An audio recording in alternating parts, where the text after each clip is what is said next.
We will discuss about epididymis. Okay, तो सबसे पहले एपिडाइडेमिस या एपिडाइडेमल डक्ट जो है वो क्या होता है उसको समझने से पहले आपको रीड टेस्टिस पे ध्यान देना है।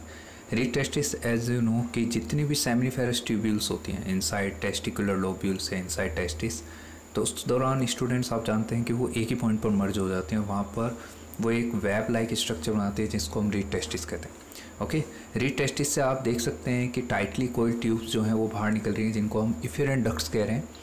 और आपको याद रखना है इफेरेंट डक्ट्स जो होती हैं स्टूडेंट्स, ये स्पर्म्स को upward move means upward direction में मूव करा के उसको एपिडिडेमल डक्ट में ट्रांसफ़र कर देते हैं। तो इफेरेंट डक्ट एक कनेक्शन है between rete testis and epididymal duct, okay, या एपिडिडेमिस। तो डेट्स वाई आपको याद रखना है कि इफेरेंट डक्ट क्या करती हैं, कैरी करती हैं या अवे ले जाती हैं away from the testis. Okay, sperm को कैरी करती हैं away from the testis in upward direction. अब बात करते हैं एपिडाइडेमल डक्ट की। जैसे कि आप देख सकते हैं एपिडाइडेमल में रेड कलर की जो ट्यूब्यूल्स आप दिख रही हैं, पूरा जो रेड कलर का पोर्शन है रिप्रेजेंट कर रहा है एपिडाइडेमिस को। ओके स्टूडेंट्स, तो डेट्स वाई एपिडाइडेमिस को 3 पार्ट में डिवाइड किया गया है, एक हेड और एक एज यू नो कि उसकी जो बॉडी होती है एंड देन टेल। तो 3 पार्ट होते हैं, हेड, बॉडी एंड टेल। तो हेड को कापुट कहते हैं एंड जो उसकी बॉडी होती है उसे कॉर्पस कहते हैं स्टूडेंट्स, और जो उसकी टेल होती है उसको काउडा कहते हैं। तो ये चीज़ आपको याद रखनी होगी स्टूडेंट्स। तो सबसे पहले आपको याद रखना है कि जो हेड होता है मीन्स कापुट होता है, डेट इज़ मोस्ट इंपॉर्टेंट, क्योंकि यहाँ पर जो स्पर्म्स हैं उनको स्टोर और मैच्योर किया जाता है। ओके, और स्टोर और मैच्योर कैसे किया जाता है और मोटिलिटी प्रोवाइड की जाती है, तो ये कैसे किया जाता है वो भी हम डिस्कस करेंगे। सेकेंड पार्ट है कॉर्पस। Corpus means body. आपको स्टूडेंट्स याद रखना है कि जो बॉडी वाला पार्ट होता है डेट इज़ मोस्ट इंपॉर्टेंट और ये स्पर्म्स को सिर्फ स्टोर करता है। तो डेट्स वाई जो एपिडाइडेमिस है इसको हम temporary store house of sperm भी कहते हैं।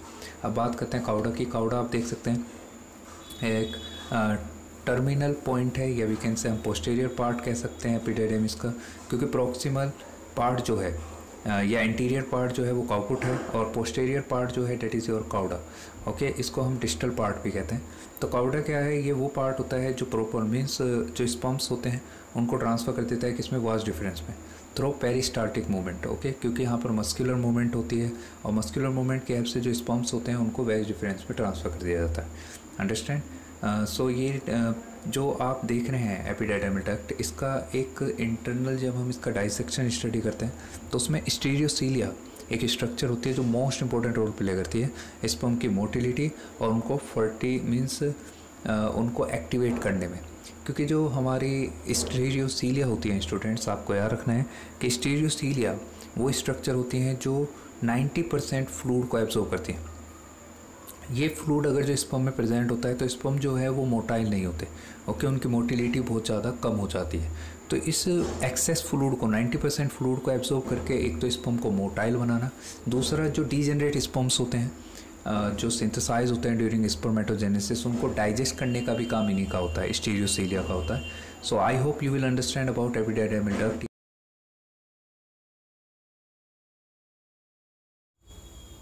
अब स्टूडेंट्स एक बार नोट्स पर नज़र डाल लेते हैं। एपिडिडेमिस एक्चुअल में consist of tightly coiled ducts epididymis. दरअसल एपिडिडेमिस जो होती है इसके अंदर जितनी भी हाईली कोइल्ड आपने जो डक्ट्स देखी हैं उनको हम डक्टस एपिडिडेमिस कहते हैं। ओके, अब सेकंड जो हेडिंग है stereocilia are microvilli that reabsorb degenerate sperm. ये थोड़ा इंपॉर्टेंट टर्म है स्टूडेंट्स, अगर जो आप पे पेन कॉपी हो तो प्लीज़ इससे लिख लीजिएगा। एक्चुअल में स्टीरियोसीलिया सिर्फ डीजेनरेट स्पर्म को ही एब्जॉर्ब नहीं करती, उसके साथ साथ जो उसमें 90% फ्लूइड होता है, ओके, स्पर्म्स को मोटाइल करने के लिए जो 90% उसमें फ्लूइड है जो स्पर्म्स को इमोटाइल बना रहा है, जिसकी वजह से वो मूवेबल नहीं हो पा रहे हैं, तो उसको भी एब्जॉर्ब करती है। ओके, जिससे स्पर्म्स जो होते हैं वो मोटाइल हो जाते हैं। ओके, तो डेट्स वाई सेमिनिफेरस ट्यूब्यूल से जब वो एपिडिडेमिस में जाते हैं तो उस दौरान जो स्टीरियोसीलिया होते हैं वो 90% जो फ्लूइड कंटेंट होता है, ओके, जो स्पर्म की फॉर्मेशन के दौरान बनता है उसको एब्जॉर्ब करना। ओके, जिससे स्पर्म जो हैं स्टूडेंट्स वो मोबाइल हो जाएं, मोटाइल हो जाएं। Okay, that's why motility provide करने वाला जो फंक्शन हम कहते हैं एपिडिडेमिस का, वो जनरली इसी वजह से कहते हैं स्टूडेंट्स। ओके स्टूडेंट्स, तो डिजेनरेट स्पर्म जैसे हेड या नेक या टेल, जब स्पर्म की डिफेक्टिव होती है तो स्पर्म कैपेबल नहीं होता फर्टिलाइज होने के लिए। तो ऐसे स्पर्म्स जो होते हैं वो डिफेक्टिव ऑफ स्प्रिंग प्रोड्यूस कर सकते हैं या फिर एक तरीके से वो वेस्ट मटेरियल है।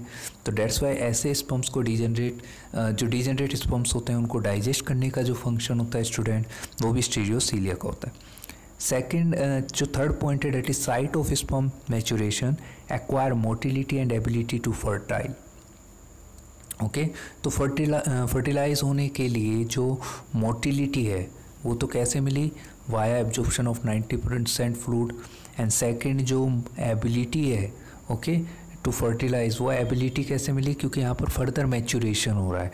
ओके, जैसा मैंने आपको बताया था कि जो उसका हेड होता है ओके, तो हेड में जो डेवलपमेंट होती है, फर्दर मैच्योरेशन होता है स्पर्म का, वो एबिलिटी प्रोवाइड करता है किसके लिए, फर्दर फर्टिलाइजेशन के लिए।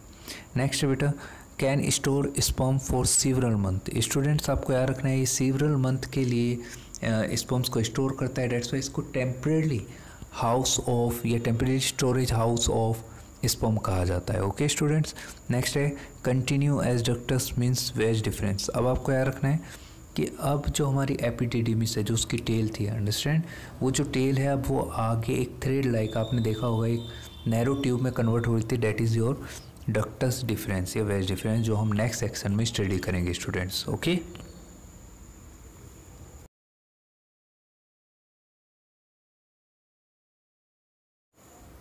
Now student we will discuss about ductus deferens. Okay, actual में लैटिन वर्ड जो होता है डक्टर डिफरेंस का वो होता है carrying away vessel. As you know कि इसको हम कैरिंग अवे वेजल कहते हैं, और क्यों कहते हैं, क्योंकि ये जो स्पर्म्स हैं उनको कैरी कर रही हैं और away from the testis okay या एपिडिडिमिस। तो एक्चुअल में ductus deferens is a long muscular duct that transport spermatozoa from the tail of the epididymis to the ejaculatory duct या वी कैन से यूरेथ्रा। तो that's why आपको याद रखना है कि जो डक्टर डिफरेंस है वो एक लॉन्ग मस्कुलर डक्ट होती है, जैसे कि आप इसमें देख सकते हैं डायग्राम में, और ये ट्रांसपोर्ट करती है स्पर्मेटोजोआ को from the tail of the epididymis, जो प्रीवियस डायग्राम में हम देख चुके हैं, टू द इजैक्युलेटरी डक्ट। अब इजैक्युलेटरी डक्ट क्या है स्टूडेंट्स, वो हम नेक्स्ट वीडियो में डिस्कस करेंगे, और उसका गारंटेड 100% मैं एप्पल आपके दिमाग में बनाऊंगा।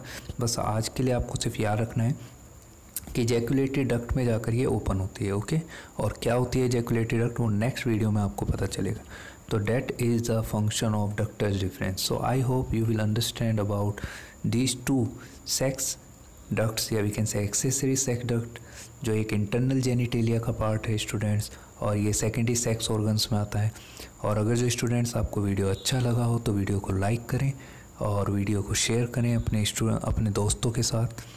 और अगर जो आप इस चैनल पर नए हैं स्टूडेंट्स तो प्लीज़ चैनल को सब्सक्राइब करना ना भूलें। And thanks for watching this video.